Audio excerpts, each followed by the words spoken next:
Hello all you beautiful people, how you doing today? This is Lava Temptress and welcome back to my channel. Or if you're new here, welcome, hi! Today we're going to be playing another one of the February Humble Choice games, and this one is Werewolf the Apocalypse Heart of the Forest. And if you're new to how I do these, then this is how it's going to work. I believe in the first 30 minutes of a game, you should be able to tell whether you're going to love it or not. So we're going to play approximately 30 minutes. And then at the end, I will tell you what I think of the game, give you my full review, and tell you whether I'm going to keep or uninstall it. And sometimes we don't uninstall because we don't like the game. Sometimes it's for other reasons. So you're going to want to pay attention. I will always tell you if it's a game I have played before. This one I have not. So let's get started and see what it's all about. It looks pretty cool.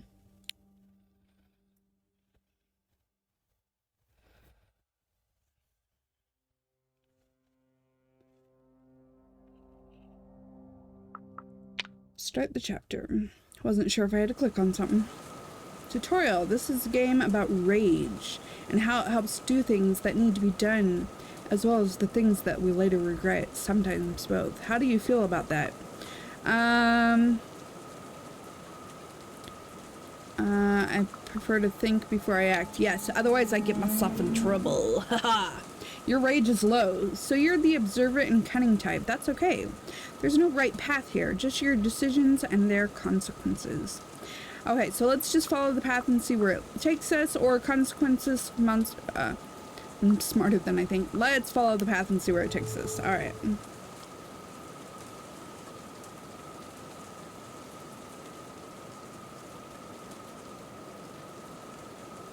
Alright, so the forest. The woods are full of stars. They flicker, come close, or run away.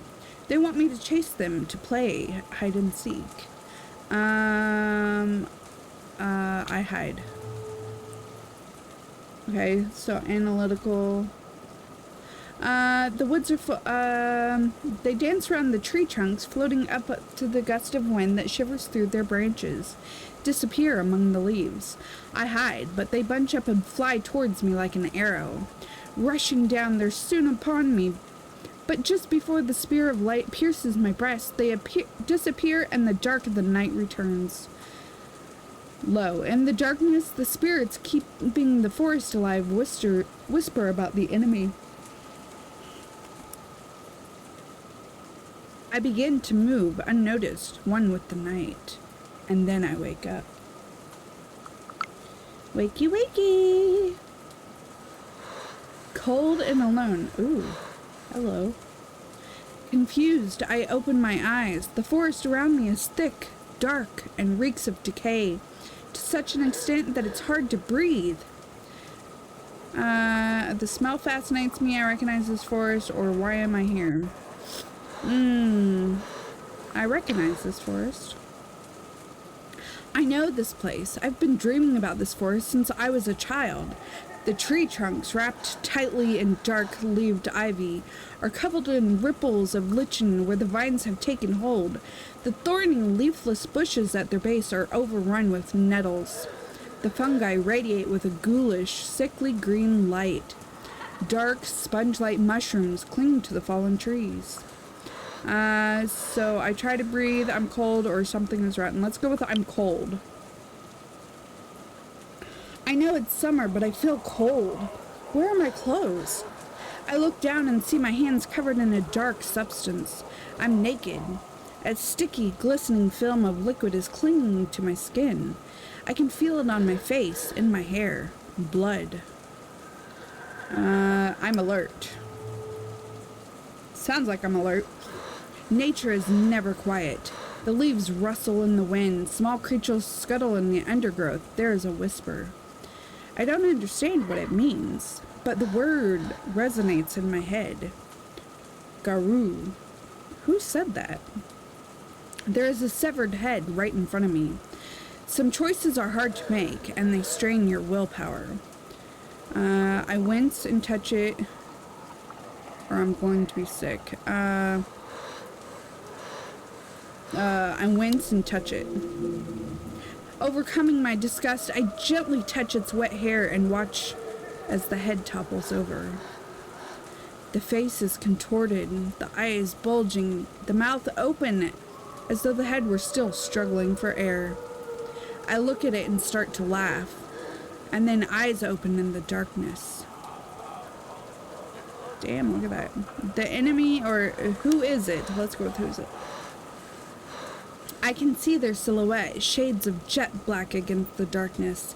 They smell of fur and moss and bloodied earth. Massive creatures, some with horns, some with antlers. Their eyes burn like small, fiery windows into hell. I look at them and something wakes inside me. Defiant, let's go with panic. I would definitely panic. I grew up, excuse me. I get up and start to run. I catch my foot on a gnarled root and fall over. The brambles reach out for me, wrapping their thorny limbs around my legs. I struggle and fall face first into the ground. The moss covers my face and pushes itself into my open mouth, choking me. In a moment of clarity, I almost understand what the forest wants from me. And then I wake up. That was weird. So is that gonna determine how the game is played? Because if so, that's kind of cool. Chapter 1, Arrival. Start the chapter. So is this like a story game? Dreams. Maya, wake up! I opened my eyes. My neck was stiff. I stretched lazily as I assessed where I was out of the corner of my eye. I wasn't in the forest anymore. I was on a bus. The sun streamed through the windows, was making it hard to see. The girl next to me was touching my shoulder, disturbed. I comfort her. I laugh it off. Nothing like a power nap, I laughed. She looked at me skeptically. You had a bad dream. The memory of the wet earth clogging my mouth was still there. I fought the urge to retch. I looked outside. Trees were pushing up against the narrow road, their boughs tangled, their trunks carpeted with moss. It was the forest from my dreams. We're almost there, said the girl next to me. Her name was Anya. We'd met a couple weeks earlier on the orientation day. She was from Norway, a tall, broad-shouldered, calm person who wore her long hair in braids. Somehow I managed to talk to her into this crazy field trip across the land of my ancestors. We were there to study medicine, or... She seemed excited.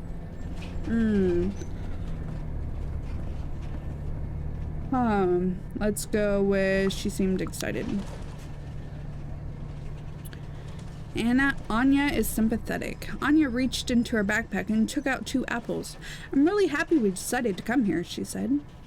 Yeah, I said, offering her some of my kabanasi, dried meaty sausages that were so much better than the original Polish ones back in the US. I was glad Anya had decided to come with me. I had problems keeping friends around and really needed one. I did some searching, she said from over her phone, and this place is amazing. The last primordial forest in Europe. This trip was my idea. Our summer language course was starting in a few weeks, and I'd managed to talk Anya into skipping the tours of concentration camps and old churches and visiting Balawitsa, a national park, with me instead. Probably screwed that up. That's okay, though. So far, it's beautiful, she said, her eyes smiling. But why are we here again? Good question. Why were we there? There being Balawitsa, yeah, a small village. So, can you click on that? Oh, Balawitsa. I was close. It's a village in Poland's Podlasie province in the middle of the Balawitsa forest for which it's named. Near the border with Belarus. It was famous for its national park, the very last European bison, and according to the quick web search, occasional tensions between far-right troublemakers and the local Belarusian community. The most honest answer would have been, because I've been dreaming about the forest and a Boatzia since I can't remember. But people didn't understand when I said things like that. I looked her in the eyes. Let's see. I kept it simple so I wouldn't freak her out. I told her as much as I could, or I told her everything. Let's not freak her out. I'm looking for my roots. I kept it simple so I wouldn't freak her out. What I didn't tell her was even more important. I knew my family was from there. None of my relatives spoke about it, though. There were a lot of things that weren't spoken about in my life. Strange dreams that plagued me. Half-forgotten tales about forests and wolves that I'd heard before. My mom took me, ran away, and cut off all contact with my dad and his family. I waited for her to respond. Anya fell silent for a moment. I think it's great that you come from such a magical place, she said. The last ancient forest in Europe, thousands of years old. I wasn't sure if I was fond of that magic, but it was hard to ignore. And that was precisely why I needed to do something, anything, about my future, that damn forest, and my weird-ass family. I had a clear goal in mind. I wasn't there by mistake. I'd planned this trip for months, with a clear goal in mind. I had to learn the truth about my roots. That sounds good. My grandfather's stories, the secrets, my mother running away. There was a mystery in my past. It was time I uncovered the truth about who I was. There was a mystery to uncover and an adventure to be had. I couldn't wait.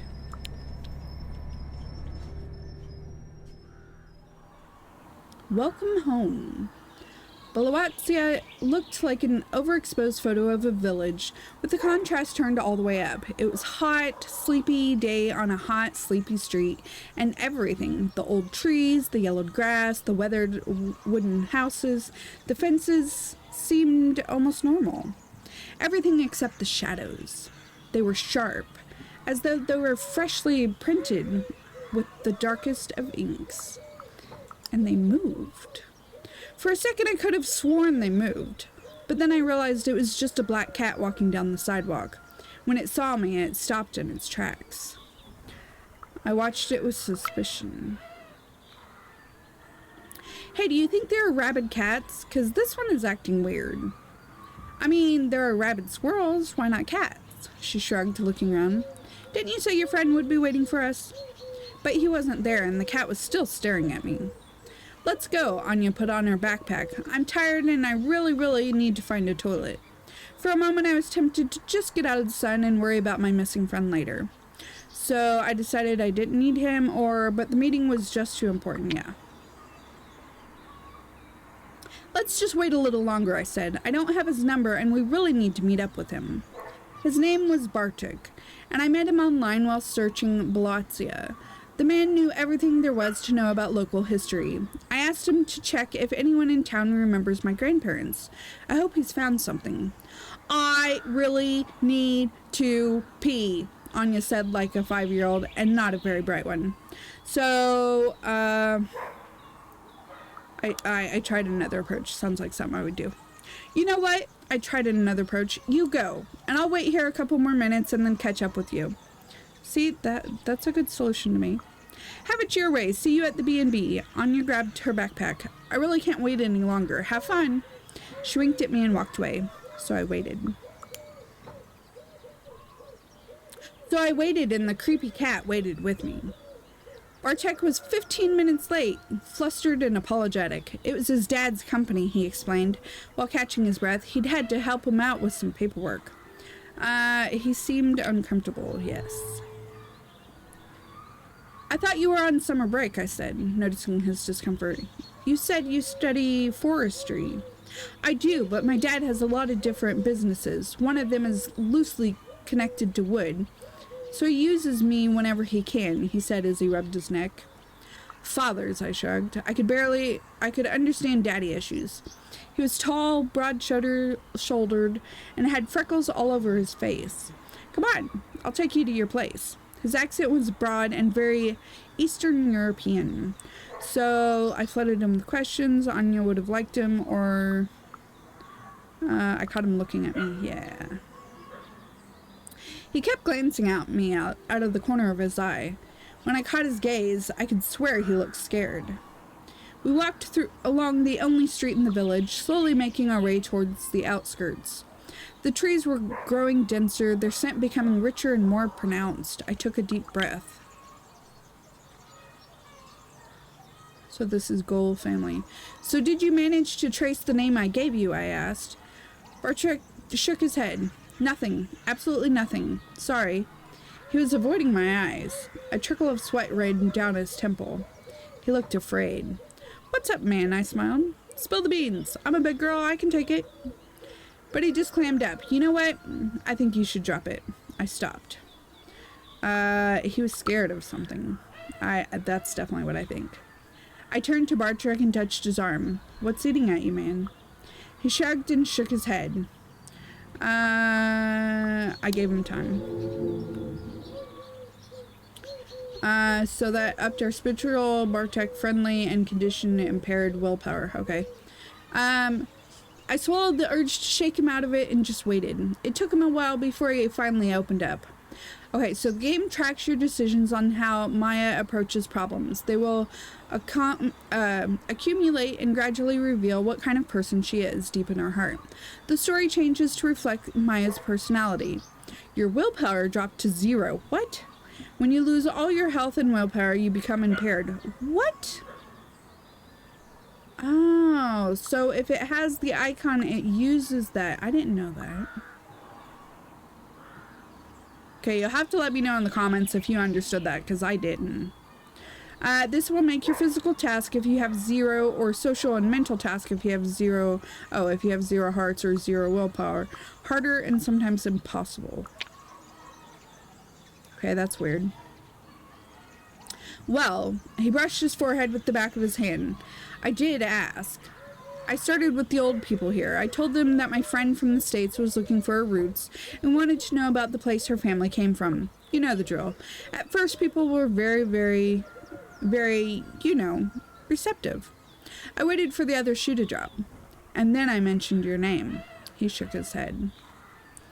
Okay, so we only have 1 rage left, but we have some health. So I urged him to continue.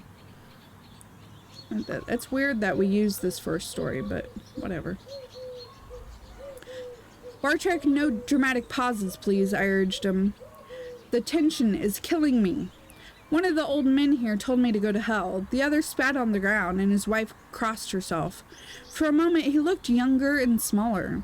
And then my own grandmother told me to stop asking. She said something else as well. So I tensed up. What? I asked. She told me to pray for you. Suddenly the sweet golden afternoon wasn't so sweet and golden anymore. I felt shivers run down my spine. Yes. My grandmother would pray for me all the time when I was little. I felt shivers run down my spine. We walked in silence, but my mind was in overdrive. People didn't want to talk, and that can only mean one thing. Okay, but I have no willpower. Oh, it gives me +1. Okay. Okay, so it's +1. It depends on whether I get some or lose some. Okay, I'm getting a little bit more now. So I was on the right track. People were scared of my family, condition healthy. Nice. Okay, so my pulse quickened and I tensed up like a hound that smelled blood. I was on the right track. Every time you learn or do something significant that brings you closer to your goal, you regain willpower. Nice. So I wonder if that was just part of the story where I lose willpower. I don't know. Bed and breakfast. Baloatzia had a few hotels and hostels, but the preferred form of accommodation was bed and breakfasts, so that's where we stayed. I found one that was nice, clean, and that had good reviews. We had a room on the 2nd floor with a huge window and a great view of the forest. Anya was there, already unpacked and chilling in the summer sun. I dropped off my stuff and freshened up a bit. Will you show me around? I smiled at Bartek. Sure. What do you want to see? Before you go, check your character sheet. Look for it in the upper right corner of the screen. You can find a load of useful info about Maya, her background, personality, goals, and so on there. You can also check who your friends and who your enemies are. So here? Ah, yes we can. Okay. Oh, says we're not very brave or inspiring. Well, that's poop. I'm always brave and inspiring. Ugh. So I'm healthy, learned your family history, pursued regain willpower. People are scared of my family. They didn't want to hear my name. So with Anya, we're sympathetic, Bartek friendly, and family, well, it's complicated. Isn't it always? Alright, let's keep going. Bellazia was a quaint tourist town, but I had other goals in mind. I asked Anya to go with me. I sneaked out, leaving sightseeing to Anya. The lay of the land. I had a clear goal in mind. My family was entangled with this town and the forest. I had to uncover my roots. Bartek went with you. Do I want to go straight to the... I guess... The town my ancestors lived in. Alright. Achievement unlocked. Tourist! A walk around the village. We walked through the village, bathed in the sharp rays of the summer sun. It was a lazy afternoon, disturbed only by the occasional passing car, throwing up clouds of dust that hung in the air long after the vehicle was gone. Children were screaming and playing as they made the most of their summer vacation. The adults were relaxing or working in their yards. Dogs were barking, and every cat we passed froze to look at us. People seemed quite friendly, though. Some of them smiled at us as we passed by, and every once in a while we stopped for some small talk with people who knew Bartek. So I expected fewer stares. The cats behaved strangely. It was just a tourist video. Yeah, the cats are behaving definitely strangely.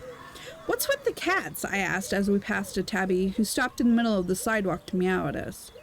I don't know. They're cats. Maybe they want to make up for the villagers' manners, Bartek shrugged. You know, some people are wary of newcomers. Okay, so we could add rage, xenophobic jerks. Or tourists could be assholes, we lose rage. Yeah. Xenophobic jerks. Ugh. What's wrong with them? I threw my arms up in the air. They see an unfamiliar face and I immediately assume someone's here to destroy their lifestyle. I think it's more nuanced than that. Bartek scratched his neck, embarrassed by the topic. There's a small conflict around the forest, you know. And it's attracting some weird people. Activists, reporters, bored rich kids. He said as though his dad didn't own multiple businesses. People like that. And they're getting on the locals' nerves. Okay, fair enough. I nodded. I didn't explain the cats, though. Well, you're not one of those crazies, are you? Like, almost local? He smiled.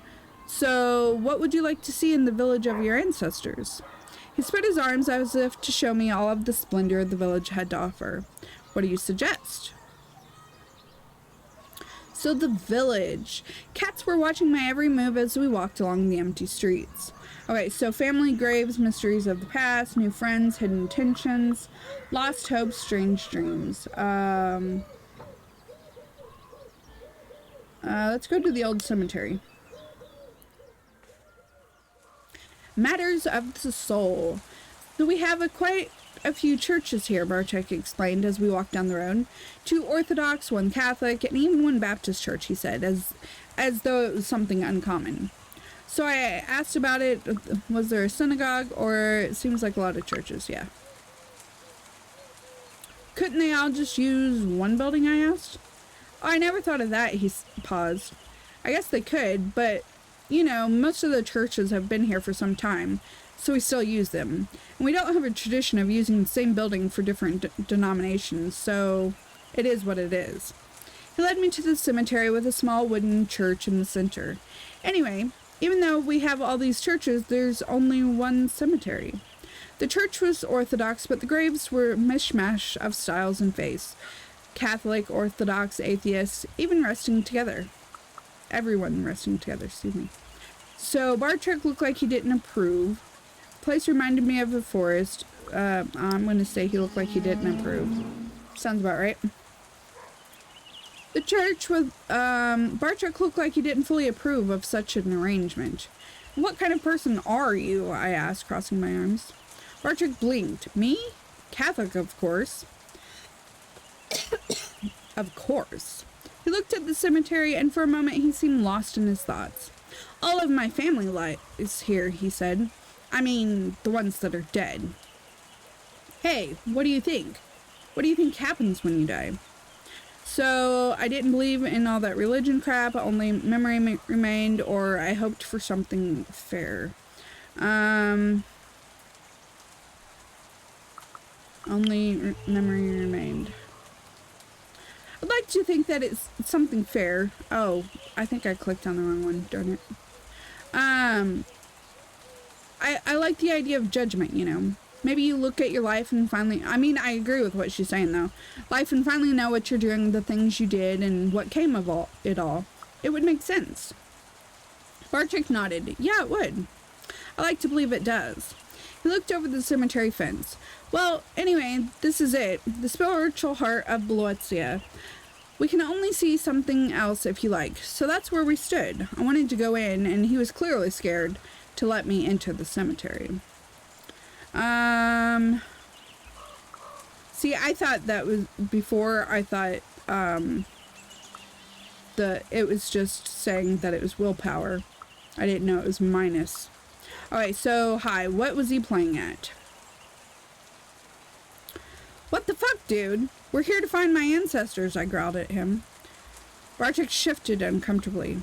I don't know if that's a good idea. He was hiding something, yes. He is definitely hiding something. You found it. My family's grave. Maybe? I just looked at him for a moment. Show me, I demanded. He sulked a bit, but in the end he led me through the labyrinth of graves to the far end of the cemetery. We continued. We walked through the narrow walkways between the graves. Bartek's pace was painfully slow, but I had no choice but to follow him, gritting my teeth and cursing under my breath as he stopped every few steps and looked around. At one point, he threw me a condemning look. We're in a graveyard, Maya. Have some respect, will you? He barked.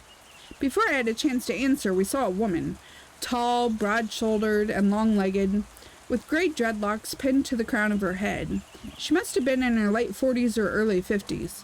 She was marching through the walkways with fury in her eyes. Bartek quickly stepped between the graves to get out of her way. So I walked on ignoring her, or I didn't move. I would just walk on ignoring her. I mean, she probably has her own issues going on, is what I would assume. I just kept going, and she kept going, and vitally we bumped into each other. Hey! Watch your fucking step, she growled. I snapped back. I would totally snap back. Fuck off! You watch your fucking step. She snorted and weighed me up. Kids, she mumbled and shrugged. Well, at least you're able to speak up for yourself. So we started talking.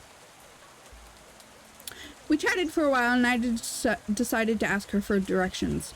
Actually, I'm looking for an old grave, I said. My family lived here, and what's the name?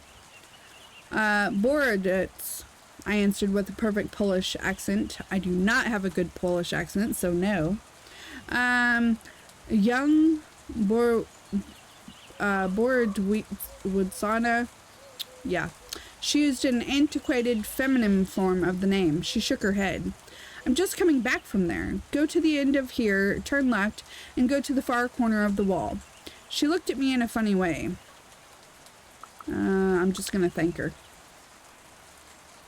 Oh, thank you. Bartek didn't seem to know the way. I think it was only then that she noticed him. Oh, it's you, she said with barely hidden disdain. Well, I better be going. See you around, I guess. With that, she left, followed by Bartek's hostile gaze.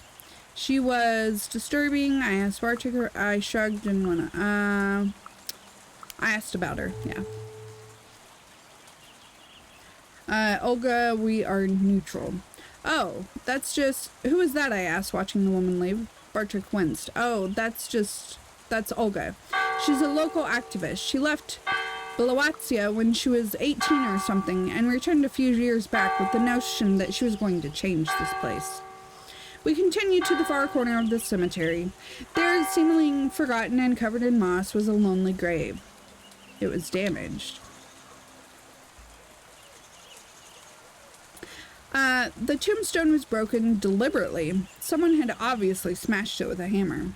The name was half erased. The plaque was also damaged. Someone had tried to scratch out the name, but the letters were still visible. There was a circle around the grave. Achievement unlocked, rest in peace. There was a circle of coarse salt around the grave. I'm sorry, Bartik sighed. I didn't want you to see that. I needed to know who did this, yes. Who did this? I asked, gritting my teeth. I don't know. I looked at Bartik, hoping for some context. Bartik put his hands in his pockets. So, you don't know anything about your dad's side of the family? He asked me cautiously. Whatever happened at least 70 years ago.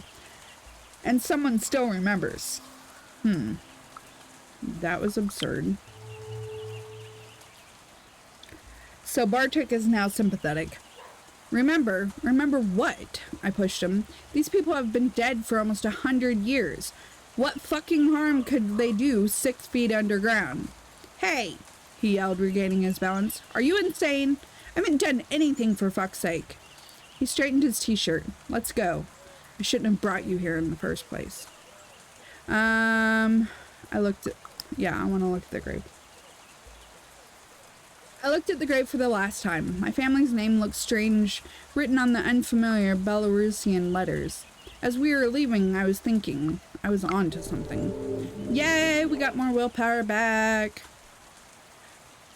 Alright, progress goal, mystery. Updated, my family grave had been vandalized. There was something unnatural about my family, and me coming to Belawatsia had stirred some old demons. I just had to find out where my ancestors were doing there. Who were they?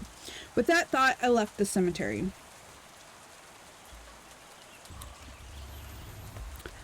Okay, so I'm going to pause it here because we're at 32 minutes. We are only 9% through this story. 9%. I don't know. It's interesting. I like it. I did not realize it was just a story. But it's not a bad story. Like, I'm thoroughly enjoying it. I think I would come back to read it, but there doesn't seem to be much really gameplay, so it's more of just a visual novel with some background noises. And honestly, I don't know. I am a very avid reader, and I can really get sucked into storylines. This one has a really good storyline. I'm interested in it. But, I don't know.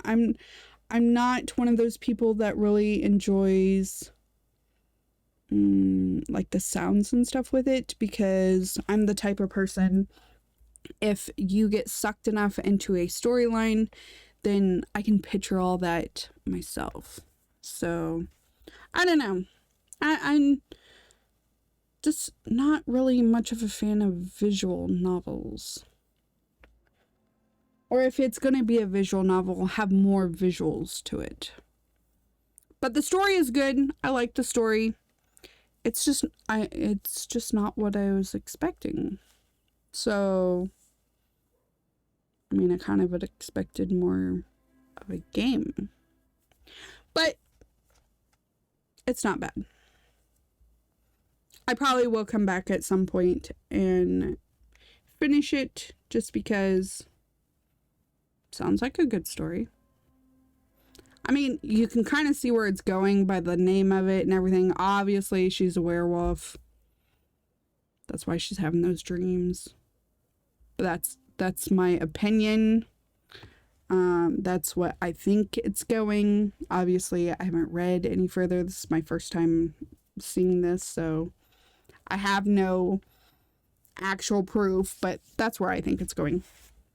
But yeah, I'll probably keep it installed because, like I said, I wouldn't mind getting through it. It's not going to be one that I come back to. I mean, unless a lot of people were like, oh my God, please keep reading it. You're fabulous. I don't think I'm that fabulous, but you know, whatever. I just think it's okay. I don't think it's worthy of good content for the channel. For a review, yes, but not like if I make it through the whole story, I wouldn't mind coming back and saying, okay, here's what I thought of it. Here's my review of the whole thing. But not me actually reading through all of it. So, all right. Well, that's what I think. I think it's good. I just think it's different than what I was expecting. And, you do have the option of turning all sounds off. So there is that too. So you can have a text delay, you know, all different things. I did turn the music down low, but you can also turn down the same and you can completely hear, where was it? Mute sounds. You can completely turn the sounds to mute. So, all right. Well, that's what I think. I'll keep it installed, but I probably won't come back to it anytime soon. I just prefer actual books. Like, I recently got into digital books, you know, because, you know, I can read them on my iPad. Because before that, I was a big, you have to be holding that book in your hand to be reading it kind of person. It took me a while, you know, but I've always loved books. So, all right. Well, if you haven't already and you enjoy my content, don't forget to hit that subscribe button with the notification bell. That way you can see when all the new videos come out. Plus, it helps out my channel. And of course, if you like a video, hit that thumbs up button. And if you made this far, you probably did like it. So hit that thumbs up button. All right. Until next time, this is Lava Temptress. Don't get burned.